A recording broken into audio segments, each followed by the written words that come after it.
Se você tem uma Bíblia próxima aí, você pode abri-la lá em João capítulo 2, dos versos de 2 a 11.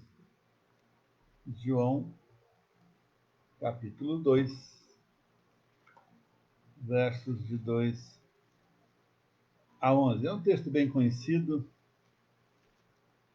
é o primeiro milagre de Jesus chegando, abrindo o ministério dele, naquele casamento.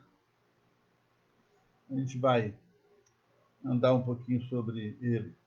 E o assunto nosso é felicidade otimizada. Esse é o nosso assunto. Já já eu vou explicar um pouquinho mais sobre o que é isso.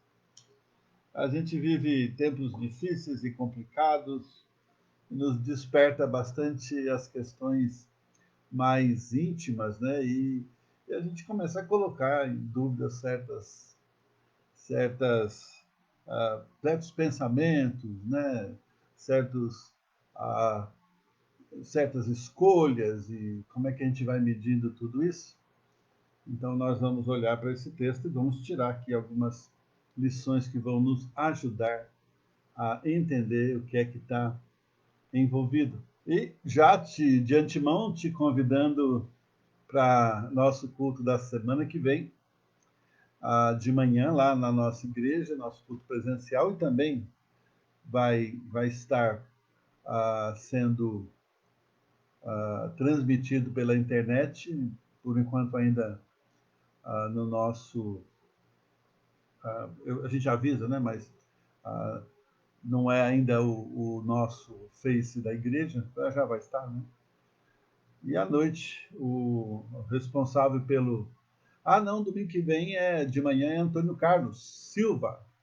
Então, ele que vai estar dando nosso culto pela manhã, lá na igreja, também vai ser provavelmente pelo Face do Bruno. E à noite, o Bruno vai fazer a live. Muito bem, a nossa primeira conversa já está concluída, então vamos lá para o nosso assunto. E o nosso assunto hoje é felicidade otimizada. O texto, João capítulo 2, nos versos de 1 a 11. Eu vou ler o primeiro verso, nós vamos orar e então vamos começar. 3 dias depois, houve um casamento em Caná da Galileia, achando-se ali a mãe de Jesus.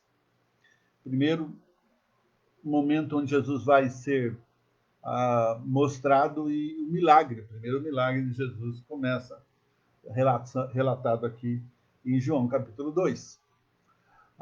Vamos orar então? Deus e Pai, nós te agradecemos nosso tempo aqui hoje à noite. Obrigado pela tua palavra que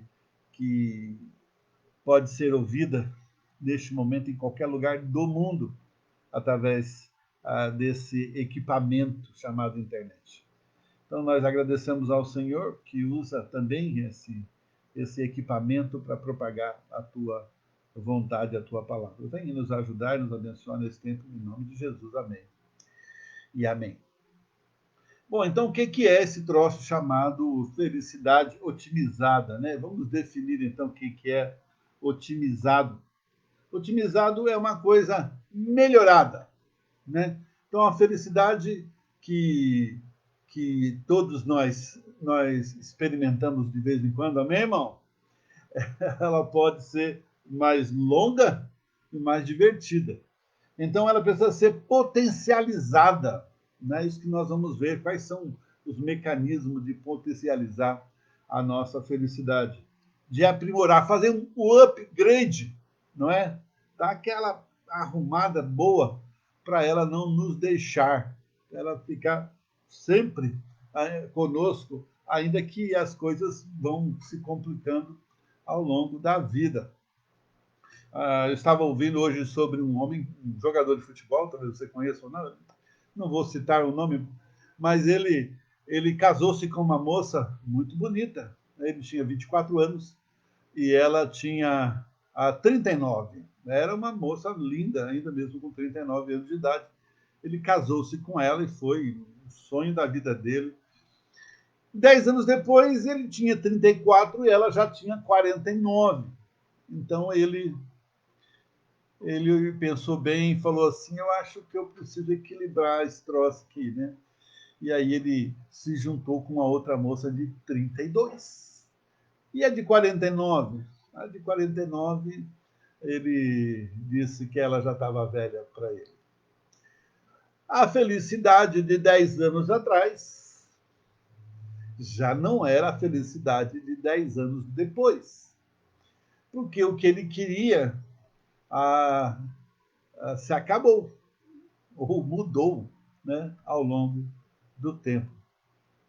Quando a gente olha para a Bíblia, a gente vai descobrindo que Deus tem interesse na sua felicidade. Agora lembra, a felicidade ela existe para todo mundo e pode ser uma coisa boa, e deve ser de verdade, né?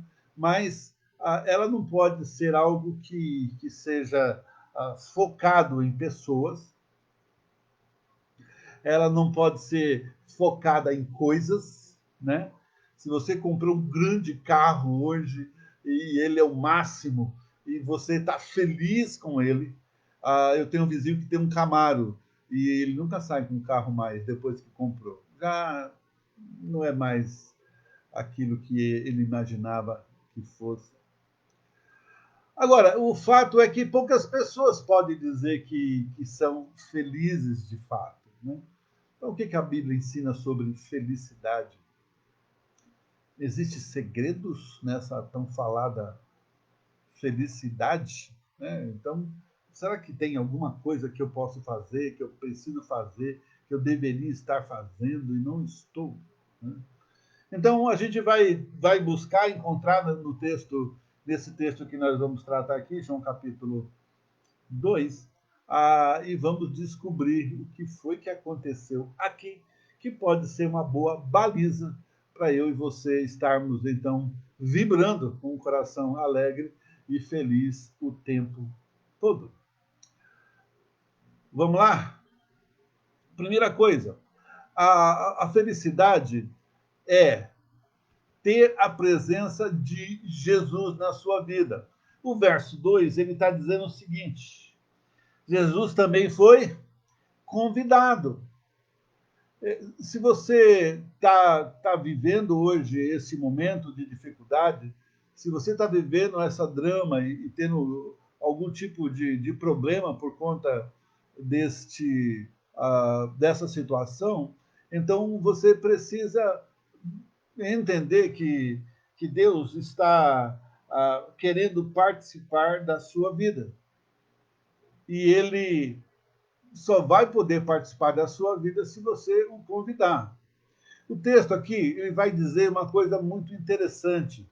Ele vai dizer que nesse momento de chamado e de permanência, precisamos ter a presença dele. Né? O texto bíblico diz que ele foi convidado para um casamento.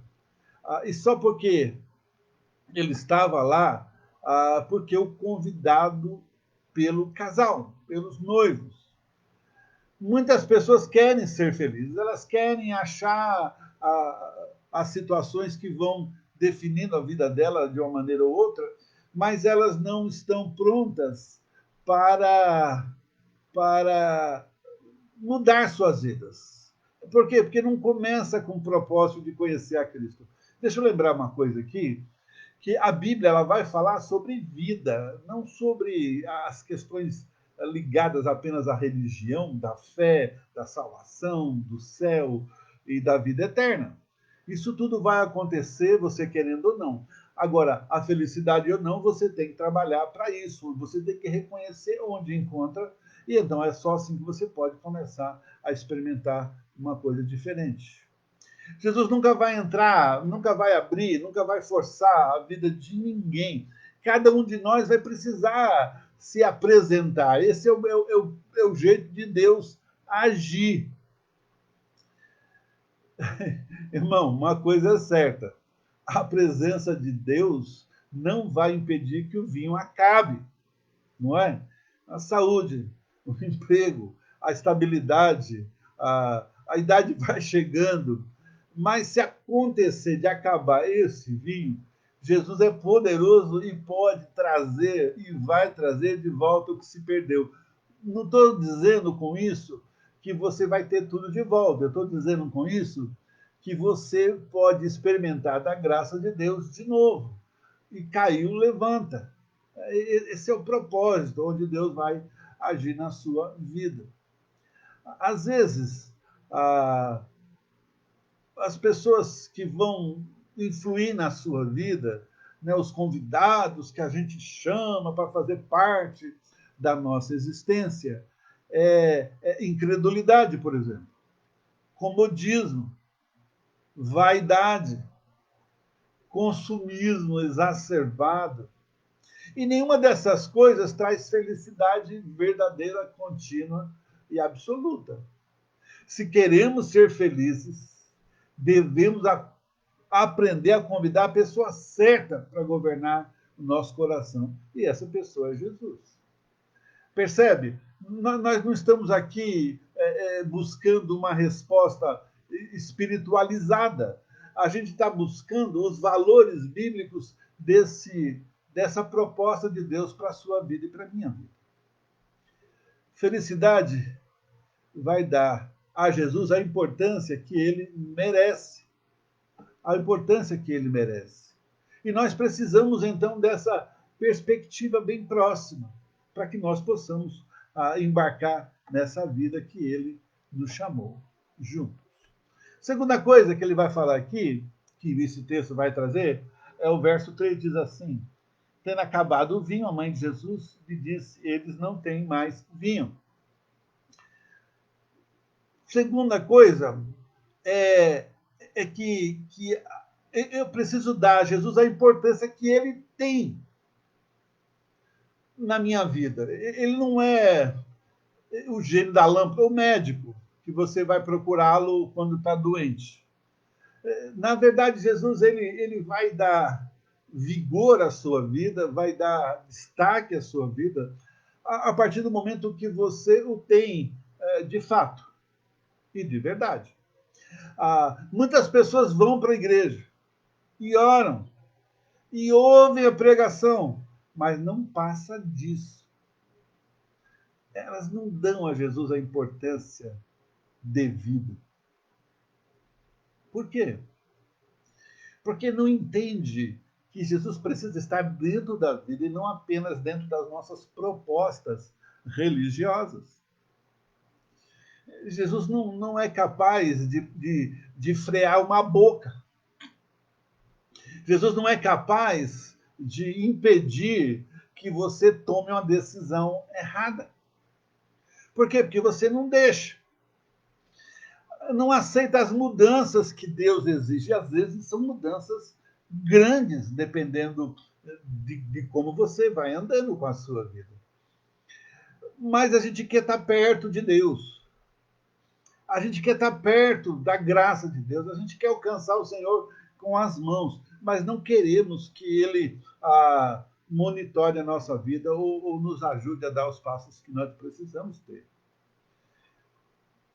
E aí a gente acaba virando um crente nominal. Essa é a questão, sou, né? E aí? E aí eu vou, de vez em quando, eu vou bastante até, mas esse bastante até o gigantismo desse valor que impede que a sua boca fale bobagem. Que impede que você faça algo de errado. Eu estava ouvindo hoje de uma psicóloga e ela dizendo o seguinte, que o filho mais velho não precisa dar nenhum tipo de condição para o mais novo. O filho mais velho, ele não precisa ser alguém capaz de dar bom exemplo. Ele não tem responsabilidade nenhuma, isso é papo de adulto. Sério. O que é que impede a gente de fazer o que não deve fazer? Porque a gente tem pessoas ao nosso redor. Paulo vai falar lá sobre uma grande nuvem de testemunhas. Se eu tenho uma grande nuvem de testemunhas sobre mim, então eu não posso chutar o balde. Eu preciso acreditar que Deus me colocou nesse espaço, desse tempo, com um propósito. Então, para eu ser feliz, eu tenho que dar a Jesus esse valor que ele tem e mudar naquilo que ele já tem dito para mim. Aonde? Na prática do bem. Quando Jesus é convidado para estar presente numa vida, a pessoa dá a ele a importância que ele tem. E ele então vai instruindo, vai ajustando. É por isso que é uma felicidade otimizada. Ela precisa desse upgrade, né? Ela precisa dessa valorização, desse ajuste. Lembra, o casamento não era nem o de Jesus, nem da sua família, ele era apenas um convidado. Mas por que ele foi convidado? Porque deram a ele a importância que ele tinha como Deus. E naquele momento nem todo mundo sabia daquilo que Deus era possível fazer, provavelmente só a própria mãe dele. Ele acaba assumindo a responsabilidade da festa e daquela família. Então, primeiro ponto aqui, meu querido, é experimente dar a Jesus a importância que ele tem. Lembra, o que Jesus quer é que você mude e eu mude de vida. Que eu seja capaz de amar o próximo como a mim mesmo de verdade. Que eu possa abençoar, ainda que eu não seja abençoado. Que eu possa perdoar, ainda quando eu não sinto que devo. Porque eu já fui perdoado. Terceiro ponto é que eu preciso confiar em tudo que Jesus diz. O verso 7 vai dizer o seguinte: ele diz, Jesus disse, enchei de água as talhas, chama os serviçais, e ao invés de vinho nas talhas, água. Às vezes você e eu vamos ficar nessa dinâmica de tentar fazer aquilo que Deus quer, não querendo fazer. E então, a gente não vê o resultado imediato. E não vê o resultado rápido.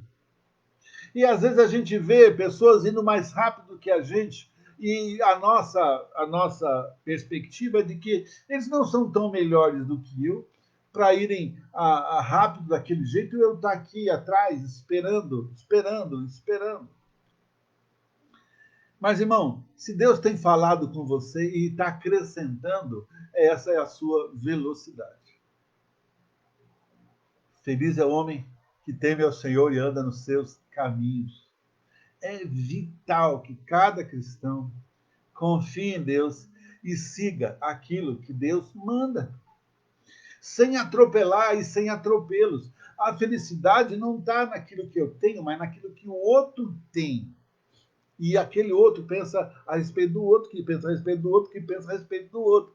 E aí todo mundo está lá vivendo aquela maluquice e esperando que aquela maluquice, de alguma maneira, mude, mas não vai mudar. Por que não vai mudar? Porque é Deus quem muda. Mas como é que Deus muda? Mudando o seu coração, a sua vida e as suas atitudes. Esse foi o primeiro milagre de Jesus. Aquelas pessoas que pegaram a talha não tinham histórico de milagre de Jesus. Talvez lá da frente poderiam falar, olha, assim, deixa ele falar, porque o que ele falar, ele é milagreiro, né? Eles não tinham nenhuma garantia que ia ter algo extraordinário, mas mesmo assim confiaram. Irmão, você conhece a Jesus. Se você não conhece, comece a conhecer. Eu sei que tem certo momento numa conversa como essa, que quando você vê Deus querendo se envolver na sua vida, você rapa fora, você cai fora, você foge, porque Deus não tem esse expertise de entender o mundo de hoje. Sério? Eu creio que não. Deus tem tudo o que ele precisa para poder ajudar você no caminho. Ele tem tudo que você precisa para ser o melhor filho, o melhor pai, o melhor marido, a melhor esposa. Viver dentro de um grupo que te respeita e que você pode fazer diferença, alcançar destaque. Não destaque para os aplausos, mas destaque para saber por que aquele homem, aquela mulher que nem tem tanto assim, consegue ter uma vida tão mais tranquila que eu, por exemplo, que aqueles que não têm a Cristo. Se você quer ser feliz, confie totalmente no Cristo vivo. Em último lugar, o verso 8 vai dizer o seguinte: então lhes determinou, tirai agora e levai ao mestre-sala. Ninguém prova, ninguém olha, simplesmente confiam. Ou melhor, não desconfiam. Será que aconteceu com aquela água? Levar para o mestre-sala porque ele está com sede, ele precisa tomar uma água? Não. Eles levaram a água que Jesus usou e transforma em vinho. Agora lembra, Jesus só vai transformar e mudar e otimizar aquilo que você entrega. Aquilo que você dá, aquilo que você cede, aquilo que você se humilha. Por quê? Porque Deus quer trabalhar na sua vida. Deus quer fazer diferença na sua vida. Mas você não pode desconfiar dele. Porque a promessa dele é verdadeira, irmão. E se ainda não chegou onde você imagina que pode chegar, espera e continua firme no Senhor. Não desconfie da palavra de Deus. Não desconfie do caminho que Deus quer te levar. Não desconfie porque está demorando. Entregue a sua vida e cria. Complicado, não é? Mas a felicidade é isso. É saber que Jesus está na sua vida, que você precisa confiar nele, que você não deve desconfiar dele, para que ela alce outros voos. Irmão, felicidade não é resultado de abundância de bens. Eu li a respeito de um homem que ele é um hacker, um ladrão. Ele roubou em 10 anos 400 milhões de reais. Por quê? Por que esse cara não parou quando tinha roubado 2 milhões e não tinha sido preso? Ou 4? Ou 50?